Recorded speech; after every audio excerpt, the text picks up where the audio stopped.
Okay, it's 5:30. I call the Finance Committee budget hearing to order. Roll call. Counselor Bean, Here. Counselor Sullivan, Here. Counselor Figgy, here. First on the docket is the Executive Mayor, Michael McCabe. Welcome, Mr. Mayor. Thank you, Mr. Chairman Highlights on the Figgy. budget? Yeah, there's not a lot to report. Everything is kind of in order. You'll see an increase in the facilities director, but that just shows the increase for the full year rather than the half year it was before. You see the reduction of the facilities director line item to zero, which was a $75,000 line item. You see the executive assistants are receiving 2% increase, and the executive assistant is going to take over. So this is the part-time position. Emily Jelinas' position is going to be taking over the Medicaid circuit breaker reimbursements from the school department. The rationale is it was being done at the school. It really didn't benefit the school. It actually benefits our general fund rather than it doesn't really go to the school. So the school department asked us to take it back after they had it for a little while. There's a significant savings between the person that was doing it and the person that's going to do it. And I'm just going to kind of leave it at that. Then you see travel stipend. That's the federal increase in mileage for those positions. There's nothing else really to talk about there. And then the purchase of service, you see there's a consultant's fee in there. Trying to figure out the best way around trying to help out without having a full-blown economic development officer, specialized projects, if you will. So we'll just use. I'm at the front door. Sorry, that's me. Okay. So we're trying to figure out a way to, if we have a very specific project that we would like to try to see through, maybe we could use some consultant services there. It's not a lot of money, but and we think that it's enough. In-state travel shows the winter and spring MMA, which is the Mass Municipal Association and the Mass Mayors Association. I am a member of both. I'm on the executive board of the MMA and represent District 2 in the Mass Municipal Association. So they really kind of like it if I'm there, and I don't want to be presumptive. If I'm not here next year, well, then, we can figure out those issues moving forward. And the same thing holds true with general expense, other charges. You'll see that the total overall mayor's budget has been reduced by 18.23%. Very good. Any questions, comments from the committee? No, other than I totally support the purchase of services. I mean, we've definitely got to do something with new growth, and at least that's a step in the right direction. And recognizing that we may have some opportunities, getting somebody on board to help out on that would be good. Brent? Yeah, I mean, I like just echo what Councilor Sullivan said. I've been on this for quite some time, and for me, it's economic development person should be a director's position. It should be a department head in any way, shape, or form. And I've been banging that drum for a while, even on the grant writer, et cetera. And I know the mayor will talk a little bit about grant writers, but go back to the if we do see a larger project, I think some of this throughout the years we've fallen a little short on when it comes to negotiations, when it comes to like bigger projects like data storage project, to point one more recently. And I think we need someone that's versed in those particular projects, whatever the topic might be. I mean, obviously what am I thinking of? Not the data storage, but the battery storage was one that we didn't want. But if that was something that we did want, we need people that are versed in it. No one can handle these negotiations in City Hall. That's no slight against anybody, but these are specific projects that have specific details that need to be addressed. And I think using purchase of services to help maybe find somebody and get some expertise in those particular avenues. And to be honest, even some of the ideas we might have when it comes to attracting business or some kind of surveys out there, that how do we package things up? We all have been around a long time, and we like to believe we know, but to live it day in and day out, these things change rapidly, and so doesn't the technology. So I would like to believe that we could find somebody that's not in over their head when they talk about negotiations like this. And that's no slight to you, Mr. Mayor, at all, because I know you've been on complete board with this. But even with department heads, certain departments like purchasing or law department or community development, we need to make sure that we're putting our best foot forward when it comes to negotiating these projects. Thank you. Thank you, Brent.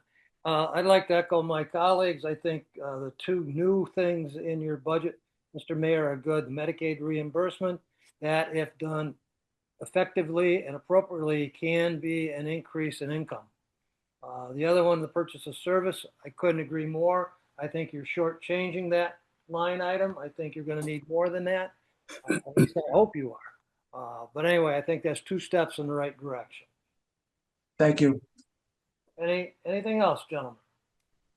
Just a quick one. I know this year's, why the mayor's on, I know this is a difficult process, and, so far so good. We've only had one budget hearing, and it went very well, I think, in my opinion, yesterday. So Mayor, I do commend you on this. This isn't an easy one this year, and I know you're eyeballs deep in it. So we really appreciate it. Thank you, Mr. B.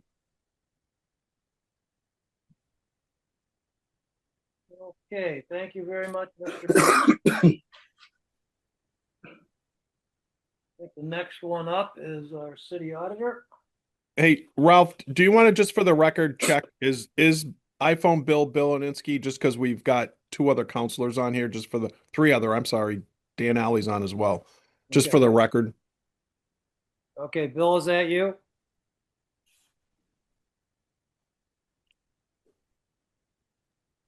Just a reminder, if you're on the phone, *6 to unmute. Somebody might be just plugged in and walked away too. So Could be. Just All right, I spoke out of line. Next up is the I can text them. assessor, Ashley Brown. Ashley, walk us through your budget. Hit us with the highlights, please. Councilor Niski did text me. He is on the phone. Can you hear me? Yeah, there you Now go. we yeah, got thanks, Bill. Bill. But you can't see me, right? Nope, No, Thank Correct. God. Okay. not a bad thing, Bill. Okay, Ashley. Thank you. So really off my narrative, I only had 3 big items originally when I presented my budget to the mayor: purchase of services, a litigation line, and continuing ed. Through the mayor rounds of cuts, we did cuts to our litigation line as well as continuing ed. So really the only thing that has any sort of significant change is purchase of services. And again, like previous years, that's contractual with our CAMA system, which houses all of our data, as well as the fact that we're going through our state recertification. So we pay a little more to our consultant just to come in and review our numbers. Other than that, there really hasn't been any big changes. Okay. Questions? Yeah, so is there no money in litigation, Ashley? There is 5,000, I believe is what's there now. How's that show up? Do you know what line item it's in? I don't see anything called litigation, Yeah, it might not be called that. Hang on one sec. unless it's purchase of services. No, Vicky was nice enough to give me my own line. Legal is what it's under. We don't have that on our No. printout. Did it get cut totally? No, there's 5,000 in it. I didn't change the description on the spreadsheet, so my apologies. So where does it show up, Vicky? Do you know? It'll show a purchase of services free cash, because originally in 24 Okay. or 25, we appropriated money from free cash for litigation. Yep. And I did create its own line in Munis. I just didn't change the sheet. So sorry about that. Nope, that's fine. Sorry. So the department asked for 15. You ended up, the budget is 5. And obviously, if you have to litigate, we're going to have to figure that out. But okay. Yep. Thank you. Thanks, Vicky. Brent, I'm sorry? are you good? I'm good. Yes, yes. Okay. As am I. Ashley, you got your work cut out for you to meet this budget and keep doing everything you're doing. So good luck and keep up the good work. Thank you. Thank you. Okay, the next one is our auditor, Vicky. And if you're on a printout, it's page 63. I don't know what it is on the computer. It's flopping up on the thing. There we go. Okay. Vicky, give us a quick rundown and give us your highlights. So basically, I have my salary line items for all my staff, a little bit of overtime in case, and out of grade in case, one of the accounts payable people are out on vacation and whatnot. My biggest item I have in here is purchase of services, which is for our outside audit firm, Scanlon and Associates, which, that is very important to the city. It's very important to me to have that in there so that, plus we have a contract with them, so that they, can look at what we're doing and give me guidance and whatnot if we're doing not something correctly. So the rest is a little bit of supplies. Continuing ed was dropped a little because Kim had taken some classes last year, which she won't need to take next year. And the rest is just, kind of minimal expenses in there. So. And you don't foresee any need for replacing any equipment? If we need anything, it might be a calculator. Or if we happen to need, we just got new monitors. I bought new monitors with 24's money for my staff, the double monitors and all that. So that should be all set. I think we would be okay. Okay. Vicky, how much money did you spend this year, or do you anticipate spending this year on overtime? Because that's a pretty big cut. Well, because last year I was short staffed. Okay. So I had people, it was turned over and I didn't hire somebody for probably 4 or 5 months. And at that time we were entering G&E bills, which now G&E is entering their own bills. So entering all those bills that G&E had plus reviewing them took a lot of time. But now that so I needed people to be able to keep up with just that piece, never mind paying all the bills for the city with one person. So Gotcha. yeah, Okay. so we shouldn't need that this year because I'm fully staffed. Great. Knock on wood. Thank you. Keep it that way. Any issues there, Vicky, as far as hiring? Is it because, our side, or is it more because people aren't applying and getting into the work that you're doing? So, well, Kim Osowski was in that one position and she moved to the police department to upgrade to be an office manager. And then Jess Carrington moved over to that accounting machine operator line. So I had to fill her spot. And then she left after she had her baby. And I moved Renee over there and then I had to fill Renee's spot. So, and then Lynn retired at the end of last year. So I had to fill her spot. So we should be good. I have a great staff. They work really well together. They get a lot of stuff done. They have fun. They know what they're doing. So it's good. Good. Thanks, Vicky. Vicky, give us an update on the Gold Star budget, or is that what you call the new budget we're moving towards? Yeah, so you can submit the Gold Star budget up to 90 days after the budget is accepted by council. So when you saw the budget this year, you will notice there in the appendix, there's some more charts and graphs, which will be included in there. One of the things that needs to go in there is personnel, like FTEs for people. So I'll have to gather that. So there's 14, or is it 15? One of 14 or 15, like mandatory items that you have to put in. So I have a checklist of things I'm kind of working towards. So I will be putting most of that stuff in over the summer. And, what people tell me is submit it the first time. They'll give you guidance and feedback as what you're missing, what you can do better and all that. So hopefully, they'll give us some constructive criticism and, make sure that, you might be able to improve it as you go along. So. Thank you. And I hope you enjoyed the Girl Scout ceremony last night. But we did have one. We did have It one. was good. My daughter had been doing Girl Scouts since she was 5. Right. So it was a little emotional. Can But imagine. it was good. She stuck it out and she did a good job and we had a lot of fun. I did a lot with them too, so it was good. Good. Thank you. So the question we had last night that you weren't there to answer was the enterprise funds. Have you reviewed those and are they fiscally sound? Yeah, so the only one I was really kind of concerned about was with what happened last time was water.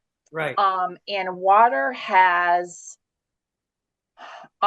increased their revenues through this fiscal year, which actually covers the amount that's in their budget for next year. So that is positive. Plus, with the 40% increase and the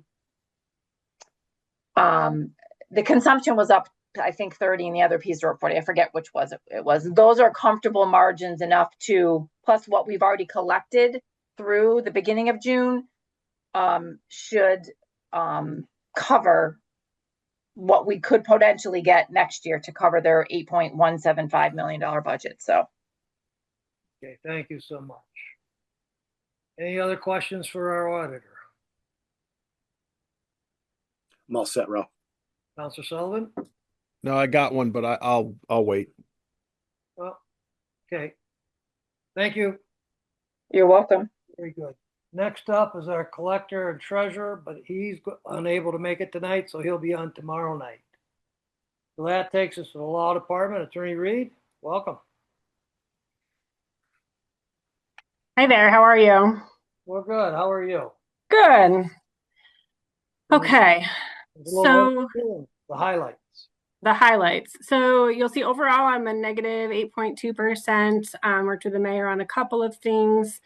I'm gonna work from the bottom up. Replacement equipment last year, we replaced all of our phones. We had some pretty outdated phone systems, so we replaced all of those. So can't think of any equipment that the law department is going to need.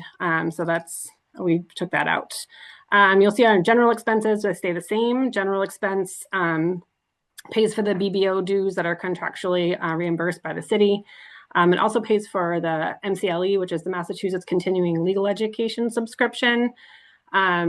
Unlike a lot of other licensed department heads and staff, we're not required to have any continuing legal education in the state of Massachusetts. However, that doesn't make it any less important. So the MCLE is actually one of the best subscriptions that we have. It allows me and the entire staff to go on and review any of you can go and do, we just did an MMLA, which is the Massachusetts Municipal Lawyers Association, and the MCLE put on a really great program every year. Sometimes it's in Boston. We're able to watch it remotely, so we don't have to travel. Just a really great program. So that's well worth its weight in gold. So that's paid out of that. Judgments, you'll see we reduced by $5,000, and that is just, as you all know, the $10,000 that we generally budget for. Sometimes I use it, sometimes I don't.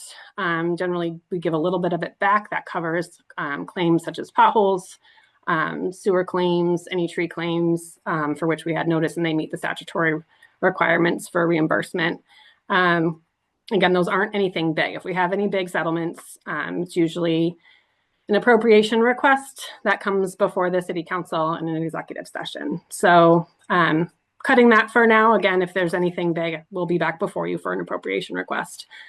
In state travel, we left alone. Intergovernmental, that is the registry of deeds for recording fees, and any sheriffs for service of process.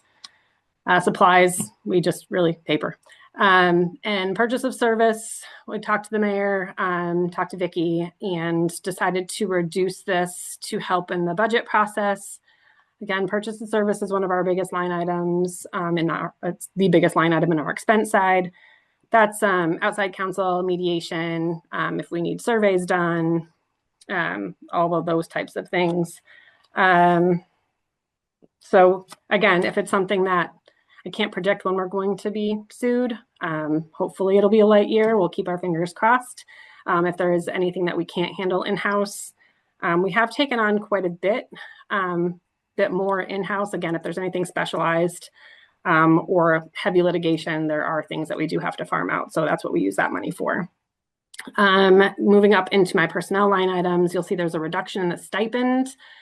My paralegal actually is functioning much more now as a public records access officer, and in addition to being a paralegal.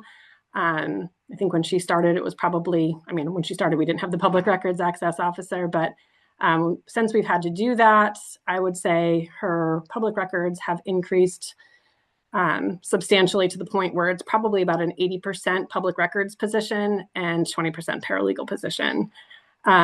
So we took the public records stipend and put that into her salary. We built it into her salary.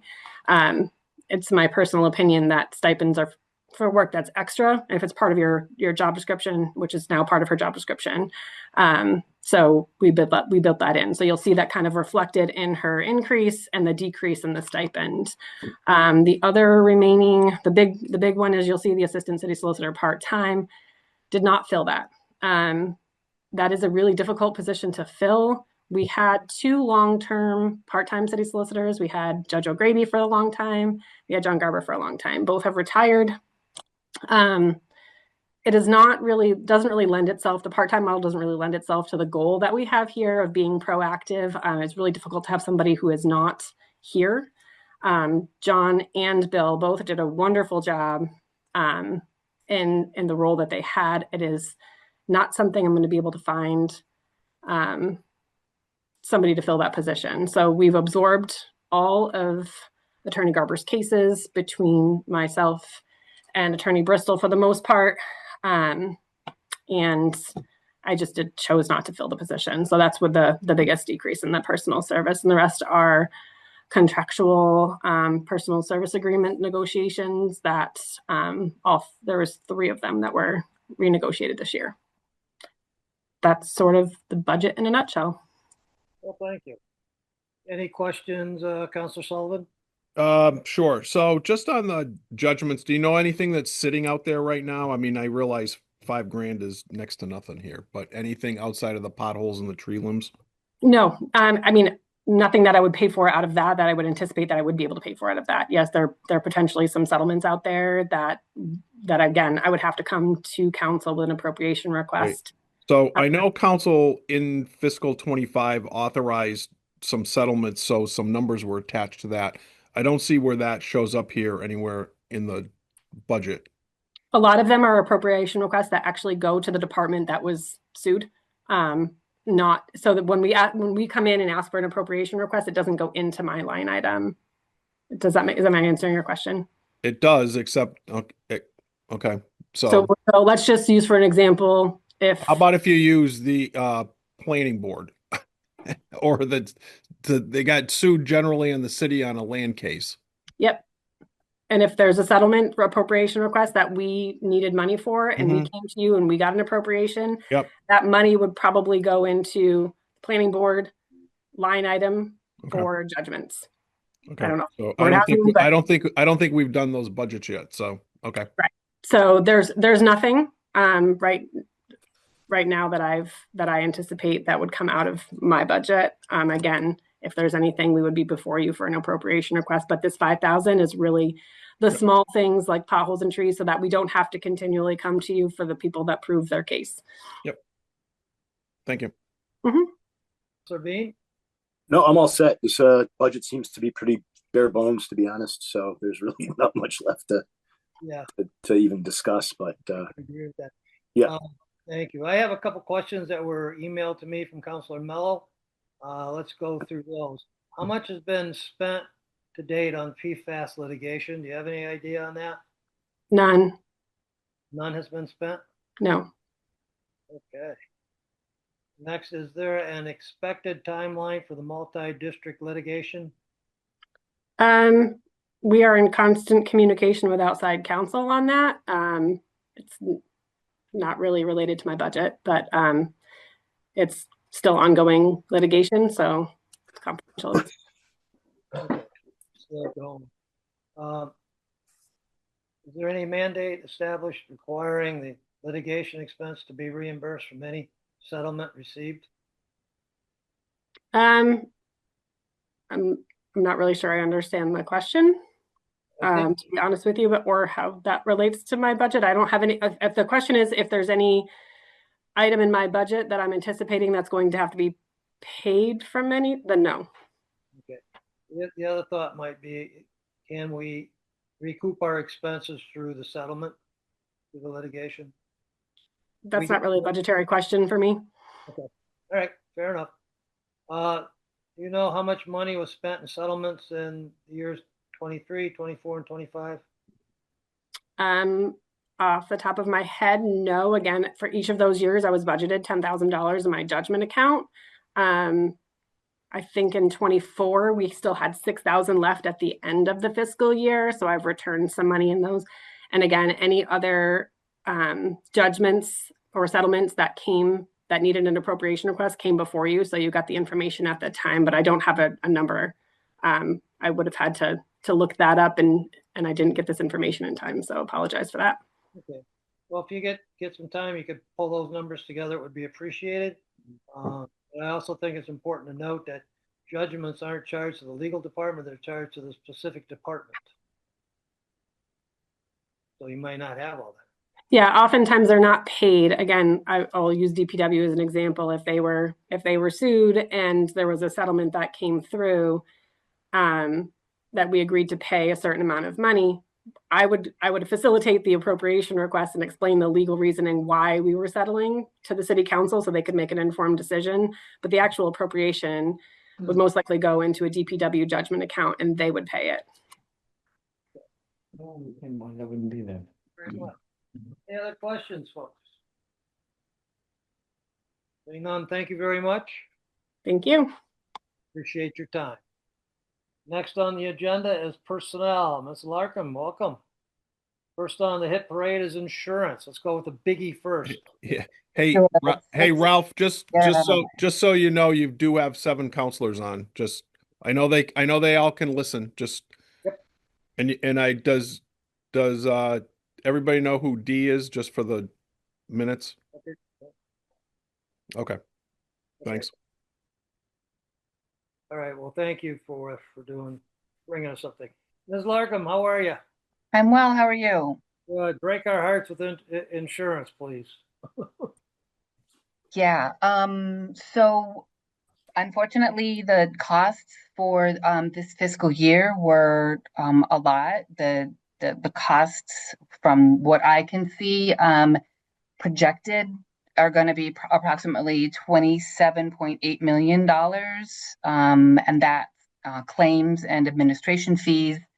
The city will have collected between employer and employee contributions approximately $22.3 million, which leaves about a $5+ million hit to the trust.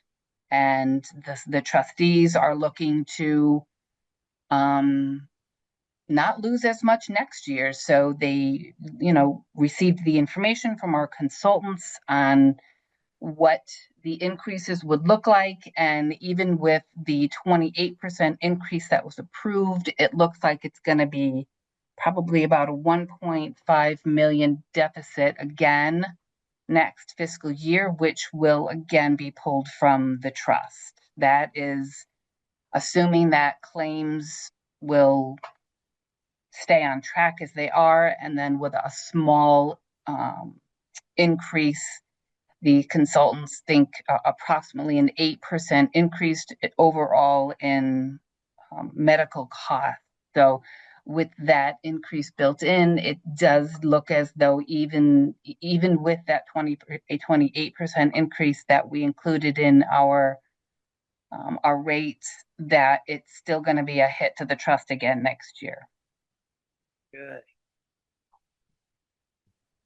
Any questions on insurance, Rick or Brent? Yeah. Anything, and I know these aren't your numbers, you're just delivering them here. So, how much money is in the trust? Vicki has that information. The last meeting that we had, I want to say it was down to about maybe 6 million, 7 million. I don't know if Vicki's still on or if she's gone.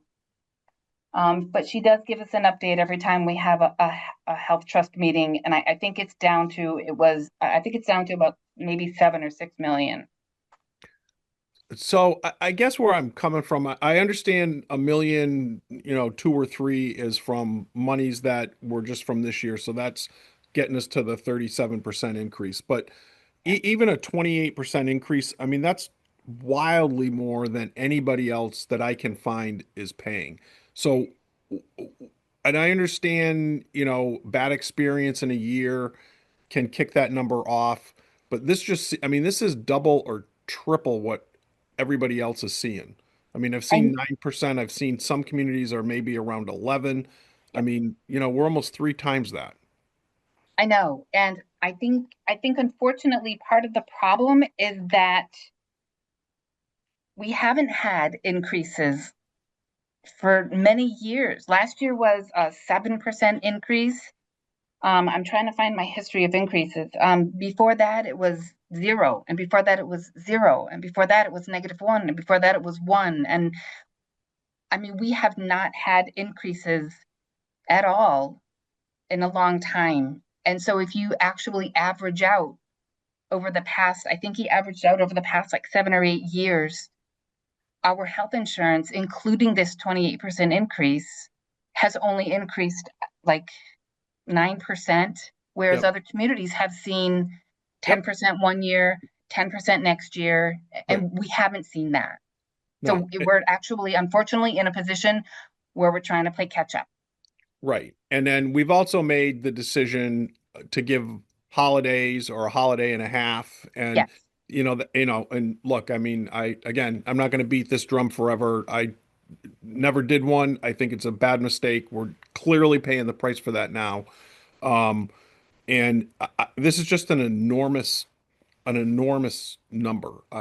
It just seems like somehow or other the underwriting on this thing's got to be wrong, or our experience is just unfortunately just that bad that instead of having 10 high-end, claim individuals in our mix, we've got 20 this year for whatever reason, or for the last couple of years.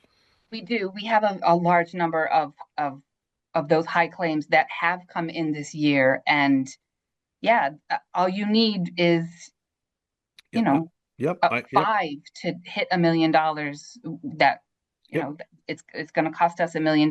So yes. And I know that you've asked about, is anyone out there looking for better rates for us? And I mean, the reality is we're self-insured. We set our own rates according to what the claims are. And they actually, our consultants did contact some individuals about looking to, if we were to go to a fully insured plan, which, I don't think is the smart thing to do. But if we went to a fully insured plan, they got a quote from Harvard that was 53% higher than what our current rates were.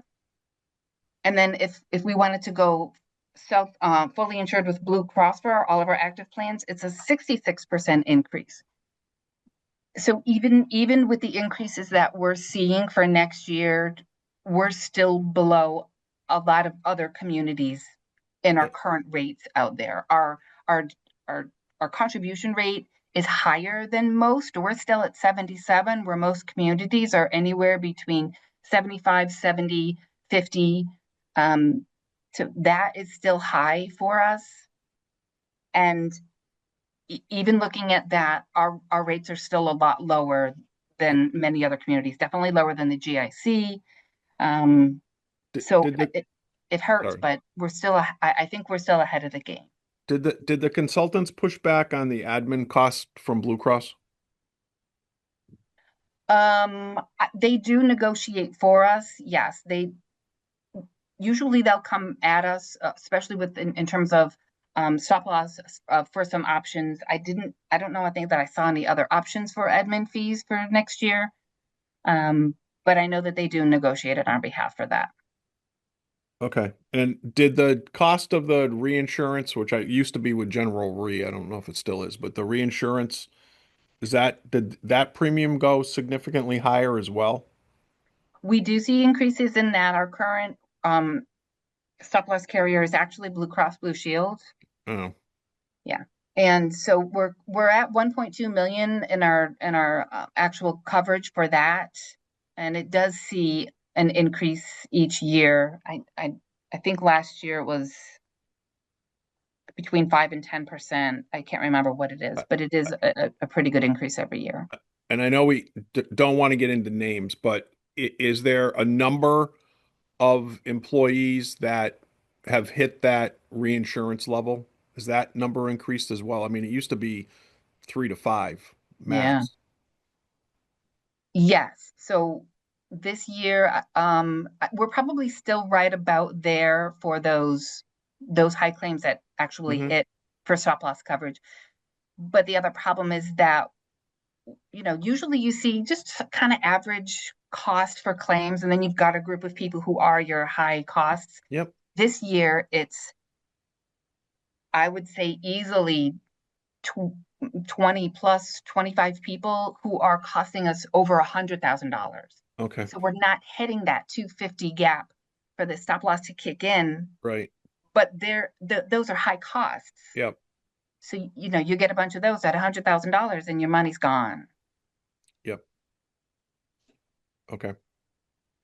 I would at least, and this probably doesn't fall to you, but I think the city's got to talk about when holidays can be hit, because that in particular just is, I just don't think it's good fiscal management on this stuff, but Yeah, I don't see. especially if you're going to do both, not raise rates and take the holidays. So, Yep. I mean, I get it, but Yeah, I don't see the trust committee approving anything like that for the next couple of years, considering how much money has been lost from the trust over the past couple of years. So I have the feeling that's not happening. yeah, okay. Thank you. You're welcome. Counselor Bean? Brent, do you have anything? Since we have her on, I just wanted to say that we had a good meeting yesterday with our DPW, and all that hiring issues that we were bringing up throughout the last year or so. So I just wanted to say that there's been a lot of good work on your end on that, and we really appreciate that. I know we're not all the way there yet, but it's like that everywhere. So I really appreciate you taking our comments and thoughts to heart, and really working hard on that end. So I appreciate it. Thank you. I remember back in the day when, I would maintain the labor service list, and we would have a list of 15 to 20 drivers who were interested, and they all had to wait in line before their number came up. But I mean, at this point, we're lucky if we have 2 or 3 drivers who come in and apply, and the applications are sent immediately over. So we are trying to work with the department to get everything done, but I appreciate it. Yeah, I guess we'd love to have further conversations about just the CDL requirement. Maybe we do it ourselves or pay for it or so forth. So I've talked to the mayor a little bit about it today too. So, definitely further conversations, and maybe we can make some things happen. Mm-hmm. It's going to take money though. So that's the reality. Yes, it is. Everything? Yeah. Thank you. You're welcome. Annie, you touched on it briefly with your conversation with Counselor Sullivan. We are high at 73%. Is that the city contributes 73%? 77. 77%. For most of the plans, the PPO is at 60-35, 65-35, the retirees are at 65-35, but all the other active plans are at 77-23. Any movement towards negotiating decreasing the city? I mean, we could.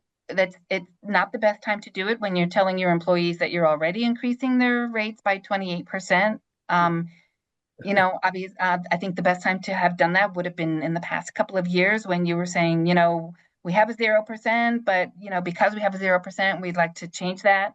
But it can be done. It requires pulling together the PEC committee and the insurance advisory committee, and getting the unions to approve that. So it's not impossible, but I just don't feel as though right now is the best time to be doing that. Timing is crucial. Yes, it is. Thank you. Anything else on insurance, guys? No. Next up is payroll. Okay, payroll. So payroll is literally 4 employees and 3 employees, and they're all on. They are all contractual. You'll see a decrease in one of them because we've experienced a retiree. We have an individual who is a longtime employee with the city who's retiring at the end of this month. And we've been able to fill it internally, so they will be starting right when they leave. And so that is a decrease. You'll see that just decrease of the 15,000. That's the difference between the old salary and the new salary coming in. Any questions? No. Brent? Silence is golden. And are we still using paper time cards? Yes. Yes, we are. So Any movement away from that and getting into the digital age? yeah, we're gonna try it. So we've got Allison Ferrari, who just retired from our office, and she's helping out a little bit part-time. So we do have employee access up and running for some departments, and we're gonna test it. We're gonna use her as our little guinea pig, and we're gonna have her put her hours in through employee access and see how it works with the system. I don't know that it's something for the school department is looking for. I think they're looking to use a different system for time cards. But as far as the city goes, we are looking forward to getting employee access in place for reporting time very shortly. That's good news. 'Cause, a few years ago, when I was working for the school department, we had to get 6 signatures in order to get a check. Oh, that's still happening. Yes, it is. Yeah. It's still happening? Yeah. All right. Yep. Yeah. I think that's inefficient, but that's me. Thank you very much on the item payroll. Now we go next to personnel. Personnel. So starting at the top again, we have contractual salaries. We see again a decrease in salary in the benefits coordinator because that was Allison Ferrari who was in at a higher salary, and we brought an individual in at a lower rate. So we see a savings there. The FSA reimbursement is a decrease. I've been watching that account. I decreased it, I believe, last fiscal year, and I'm decreasing it again this fiscal year. I think there was always just an amount that was kind of plugged in there and never really utilized. So I've been decreasing that a little bit each year to see how low we can get it. So I did decrease that again this year. My purchase of services, I decreased substantially this year. I did have carried over from last year some money saved for an electronic document management software, but we were able to bring in a module with Munis, Tyler Content Manager, where I'm hoping that it will work for document management in terms of electronic personnel files. And it also has an option for electronic onboarding paperwork. So, we are looking to utilize that. I don't know if it's going to work because it's Munis and it's not always the most user-friendly system, but I thought we would give it a try. So I gave up the money for the document management system this year, knowing that I didn't know whether or not we were going to be able to go forward with it. And I know that we were tight on this year's budget, so I let that go. The other decrease is for the continuing ed. I had decreased it from 30,000 for the previous year to down to 25 for this year.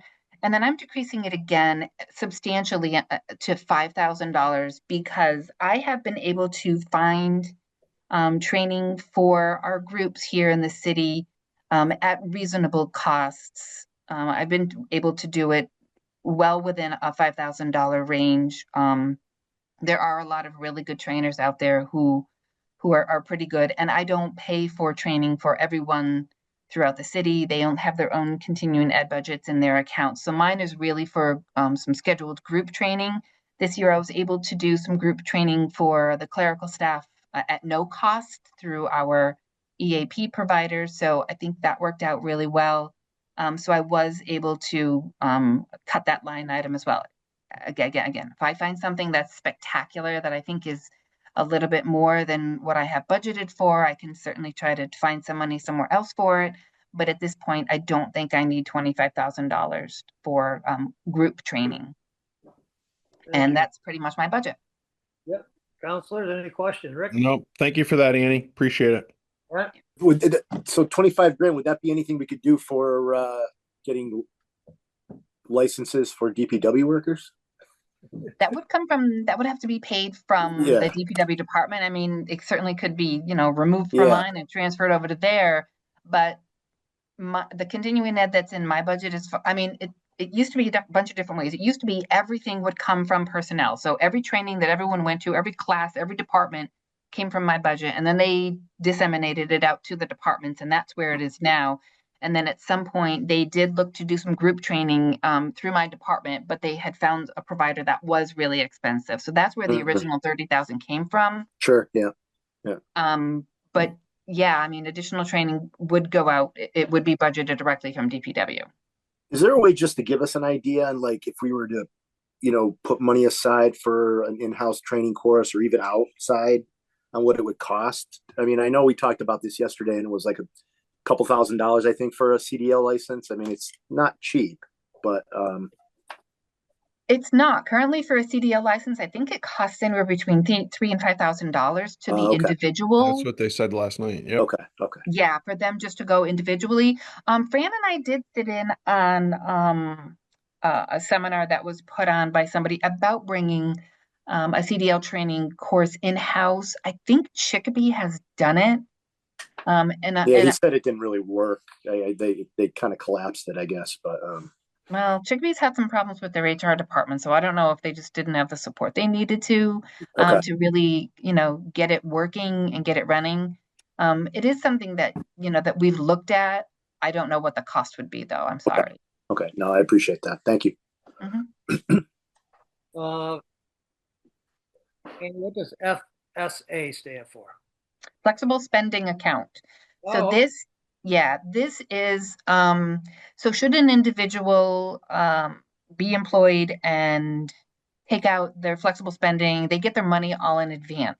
So if they go out and spend all of that money and then leave, and we don't have any way to collect it from them, we would have to pay the provider for the flexible spending plan. So that's what this specific money is for. But we usually end up in some situation where they are actually paying us back rather than us paying them back. So that's why we don't utilize the money that much. We need it in case we do have to. I think there were a couple of years where we did have to pay the provider in costs, but we haven't in a while. So knock on wood, please.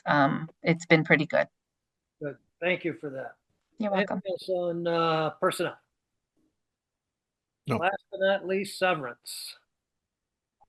Okay, so severance, what we decided to do this year, you'll see a extremely large decrease in my budget for severance for next year. And it's not because I'm not going to pay people when they leave, as much as I'd like to reduce severance costs overall.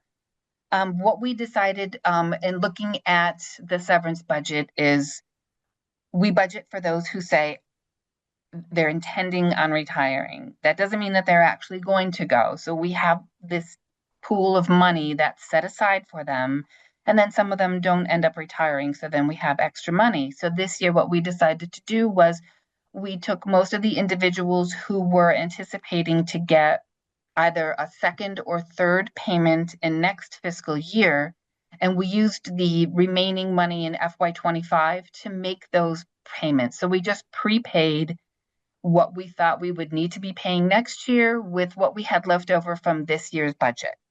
So we had about $450,000 left in FY25 at the end of the year. So we used that, which reduced what our costs are for FY26.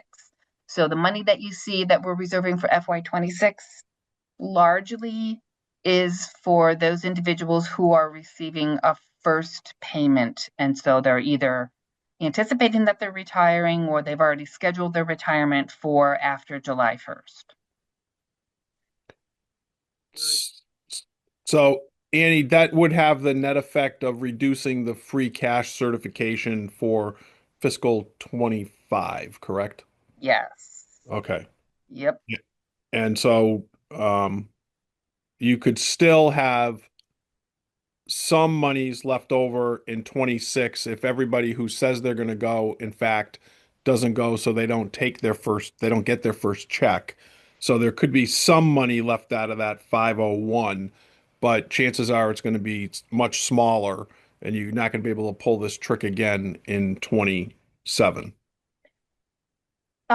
Yes, I would say yes to that, but in looking at the individuals that did send in their notification, I think there's probably still probably about a couple $100,000 that may not be Okay. spent at the end of FY26.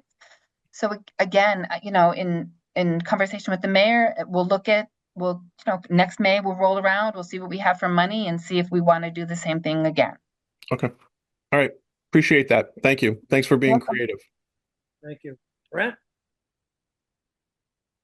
I'm all set now. Thanks. I'm all set. Annie? Thanks, Annie. You're welcome. Thanks so much for being with us tonight. Mhm. Rick? Yeah, no, I was just going to say, because I think that's the last one, right? Correct. And Vicky can tell me, she doesn't want to answer now. Is there a plan? And I asked last night, the money that we had, the general fund fronted the water department this year, and understanding that there may have some small, undesignated fund that's left over. Is there any plan to repay that money back into the general fund, either in fiscal 26 or a plan that doesn't start till fiscal 27? No, when I calculated that they may have a small undesignated left, Yep. I calculated paying that $106,000 back. You did. Okay. All right. They didn't know last night, but that's okay. Okay. Yep. Great. All right. Will that have to come to council to do that? Yes, because you'll have to appropriate it from their undesignated back to the general fund. And realistically, won't- that's not going to be until the fall. Correct. And then that money you won't see in free cash until Yeah. a year from now. But what you can do sometimes, if it's a big chunk of money and it's not that much money, Right. you can go back and have your free cash recertified if you have significant funds that have come in after you've had it certified. So we could do that, but I don't know. Let's hope we don't need the $100,000. No, exactly. It's not like it's $1 million where you're like, okay, we could probably use $1 million. $100 grand is, And you're going to need it in 27 anyway. probably. All right. Thank you. Thanks, Vicky. You're welcome. The agenda for tonight. Do I hear a motion? Motion to adjourn? Second. Roll call. Counselor Bean. Yes. Counselor Sullivan. Yes. Counselor Figgy. Yes. Thank you very much. See you tomorrow night. Same time, same station. Thanks, everybody. Thanks, Ren. We'll see you.